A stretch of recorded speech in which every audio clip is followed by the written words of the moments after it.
Hi, my name is Angie Evans, and I'm a Russia analyst at the Institute for the Study of War.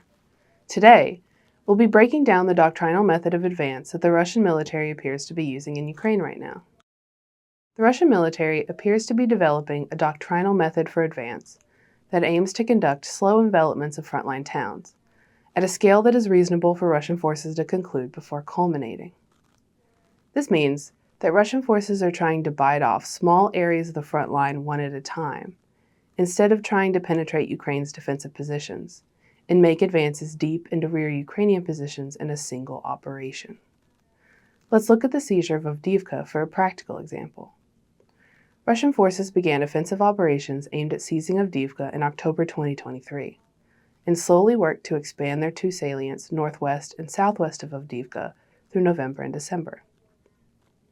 It wasn't until February 2024 that Russian forces started having success breaking into Avdiivka's city limits. While some Russian forces began to storm Avdiivka's urban areas, other Russian units began to push on Avdiivka's northwestern and then southwestern outskirts to conduct a smaller envelopment of the settlement. Eventually, Ukrainian forces had to withdraw from Avdiivka, or risk being encircled by Russian forces, and Russian forces then seized the settlement. If we think about Avdiivka as a blueprint, we see two characteristics of Russian envelopments in Ukraine. The envelopment of Avdiivka started much wider, but later on, Russian forces seem to have reevaluated this approach and were more successful at conducting a smaller envelopment of Avdiivka's immediate urban areas.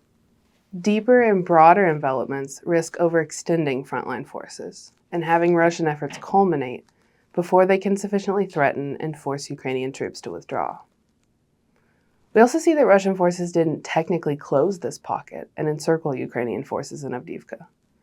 Because Russian forces enveloped the settlement over several weeks, Ukrainian forces had enough time to withdraw and ultimately avoid encirclement. Russian forces have replicated this method of advance to seize Volodar and Velika Novoselka.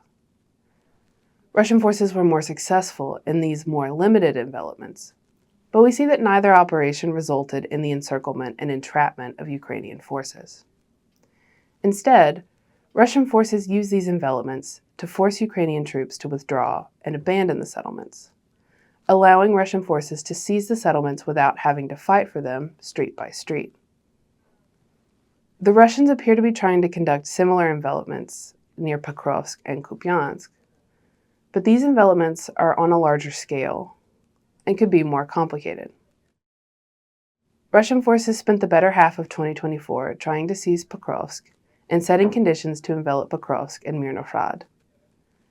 Russian forces have really focused on expanding their salient southwest of Pokrovsk since they seized Selidove in early November 2024, and have recently began attacking and advancing northeast of Pokrovsk. Russian forces are likely attempting to envelop Pokrovsk from the east and west, but this envelopment will be much larger than with Volodar and Velika Novoselka. Pokrovsk and Mirnohrad are both sizable urban towns, and Russian forces will likely have to advance around both and conduct some limited attacks into both towns in order to force Ukrainians to withdraw.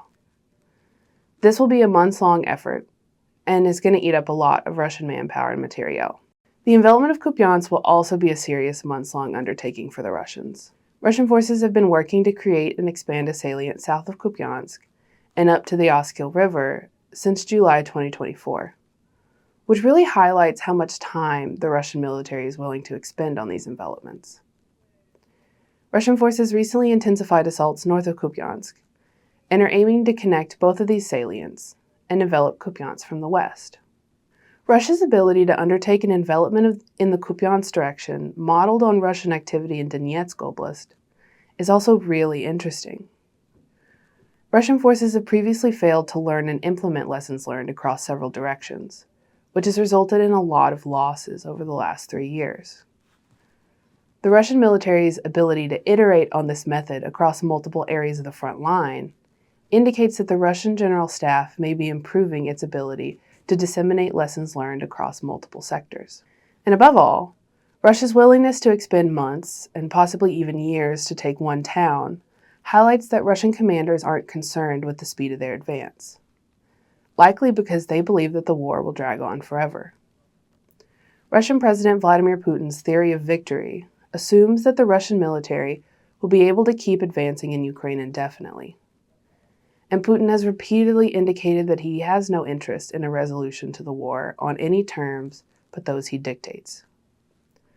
Putin's commanders are internalizing these statements and likely coming to the logical conclusion that Putin has no interest in ending the war, and instead intends to continue fighting until he accomplishes his objectives in Ukraine through military means. Thanks for listening, and please subscribe to ISW for more updates on Russia's war in Ukraine.